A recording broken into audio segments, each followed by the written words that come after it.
all these puppies. Puppies are everywhere. I just did a really cool group puppy class at the Manaway Vet Clinic. It was so much fun, and I'm just getting more and more inspired on helping out all these people with their pups. So today it's going to be on crate training and talking about that, because how many of you guys have puppies and then you feel resistance to using the crate, or have like a positive or negative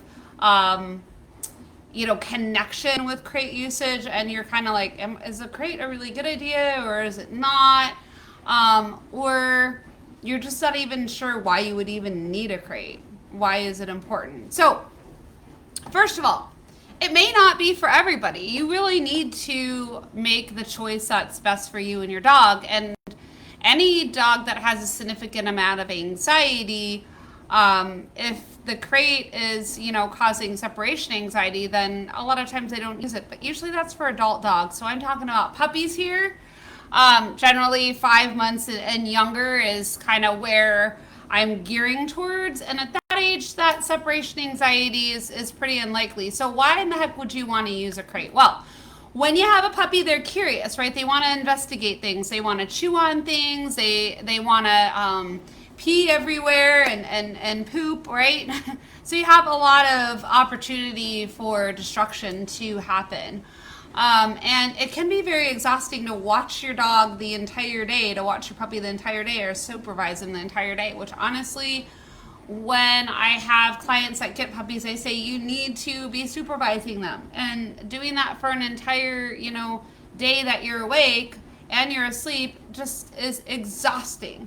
So it's a really good idea to use a crate, because that gives you downtime, and then it allows your puppy to not be able to destroy things and to not have accidents. So when you think of dogs in the wild, they have a den. They actually will sleep in the den, and then they won't pee or poo in the den. And that's, the same thing with wolves. So that's why the crate can be so nice for house training, because if you cannot take your puppy out at a certain time of day for a certain length of time because you're working, putting them in the crate during that time can really, really help, because they're really unlikely to pee and poo where they sleep. So that's a huge benefit. And then, of course, when they're in that crate, they're not going to be able to chew and destroy things. So, you need your downtime. So how do you make the crate be positive, right? Because if we're going to use it, we want to make sure we make it be positive, and then we want to rid any of that guilt that you might have. So a lot of people have like, guilt, I can't put my puppy in the crate, guilt, they're not supposed to be in the crate. Well, remember, in the wild, they do have a den. It's perfectly natural for them to have a place to sleep. So it's not anything bad. You can throw that story away, throw it in the trash. You're not a bad dog owner to crate your dog. It's perfectly fine. Now, if you have a puppy, I would recommend that, and if this is geared towards puppy, you think about crate training, having your puppy in the crate in the morning and out at lunch, and then in the afternoon on a work day. That's what I'm talking about, a work day here.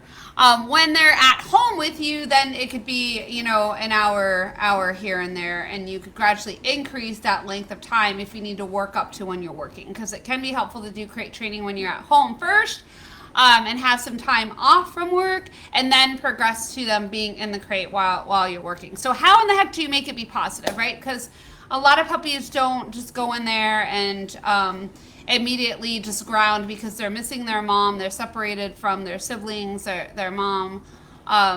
So you want to think of, putting things in there to help them feel safe. And there's a lot of things that you can do. I love food-oriented toys, Kongs, bully sticks, anything that your dog can chew on, antlers, cow hooves, that they can chew on and feel like that they have something to do. But also chewing does kick in the relaxation response. It can kind of just help them kind of zen out. Playing classical music decreases the dog's heart rate. Great thing to have. Adaptil is a dog appeasing pheromone that mothers give off to their young. It's a hormone that mothers give off to their young, and it calms the puppies down. Adaptil is a company that has made this man-made hormone. It's not the actual hormone, but it mimics it, and it can calm a lot of puppies down. Doesn't always work, but you can give give that a shot. That can really help. Um, Feeding your puppy all of their meals in the crate can be super, super, super, super helpful because they're getting a lot of positivity for sure. And keeping the crate door open so they can pop in and out of the crate throughout the day is a really good idea. And every time they go in the crate, you can click and treat or give them a toy or something fun for them to do to kind of reward them for going into the crate. And then you can work up to longer lengths of time once they're comfortable with going in and out of the crate and all of those scenarios that I just mentioned. Then you could start shutting the crate door. I would recommend you give them something to do while they're in there. Not like a ball or a stuffy, but a food-oriented toy like a frozen Kong or a bully stick. Something that they can chew on, an antler that's going to occupy them and keep them busy. And shut the door and then let them out before they're done chewing on that item if you can. Because you want to let them out of the crate when they're quiet and calm, not when they're whining and going crazy. So if they do start whining and pawing and all of that, then you want to think, okay, I want to let you out before you get to that point because I want to make it as positive as possible. And then you gradually increase that length of time.